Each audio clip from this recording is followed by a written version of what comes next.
4 November new York সিটির mayor নির্বাচনের আগে 24শে জুন অনুষ্ঠিত হলো ডেমোক্র্যাট দলের প্রাথমিক নির্বাচন। এই নির্বাচনে বড় চমক দিয়েছেন 33 বছর বয়সী মুসলিম বামপন্থী তরুণ জোহরান মামদানি। তিনি হারিয়েছেন নিউ ইয়র্ক অঙ্গরাজ্যের সাবেক গভর্নর অ্যান্ড্রিউ কুওমোকে। নিউ ইয়র্ক সাধারণত ডেমোক্র্যাটদের শহর, তাই প্রাইমারির ফলেই মূল নির্বাচনে জয়ের ইঙ্গিত দেয়। কারণ নিউ ইয়র্কের মেয়র শুধু শহরের নেতা নন, বরং পুরো দেশের একজন গুরুত্বপূর্ণ রাজনৈতিক ব্যক্তিত্ব হিসেবে বিবেচিত হন।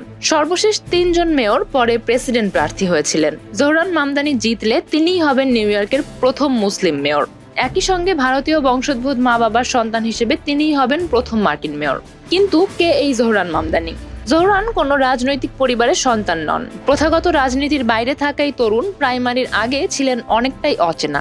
তবে তার মা বিখ্যাত চলচ্চিত্র নির্মাতা মীরা নায়ার, যার নাম অনেকেই জানেন। আর তার বাবা কলম্বিয়া বিশ্ববিদ্যালয়ের রাষ্ট্রবিজ্ঞানের নামকরা অধ্যাপক মাহমুদ মামদানি জন্মগতভাবে ভারতীয়।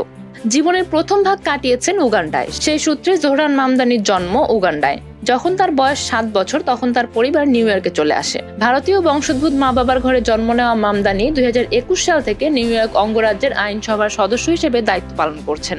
তিনি ডেমোক্রেটিক পার্টির একজন বামপন্থী রাজনৈতিক হিসেবে পরিচিত।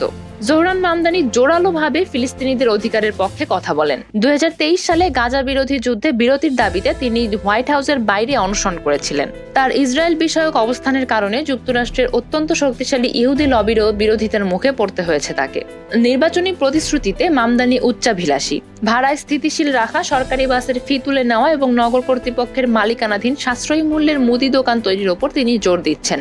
এসব পরিকল্পনার অর্থ যোগান দিতে তিনি ধনীদের ওপর নতুন কর আরোপের প্রস্তাব দিয়েছেন। নির্বাচনী প্রচারের সময় মামদানি কিছু ভিডিওর জন্য ভাইরাল হন। তার ক্যাম্পেইনে দেখা গেছে উর্দু ভাষার ভিডিও, বলিউড সিনেমার ক্লিপ, এমনকি স্প্যানিশ ভাষায় দেওয়া নিজের ভাষণও। সেই ভিডিওগুলোতে তিনি প্রশ্ন করেন কি কারণে তারা ট্রাম্পকে ভোট দিয়েছেন আর কিভাবে এখন তারা ডেমোক্র্যাটদের দিকে ফিরতে পারেন।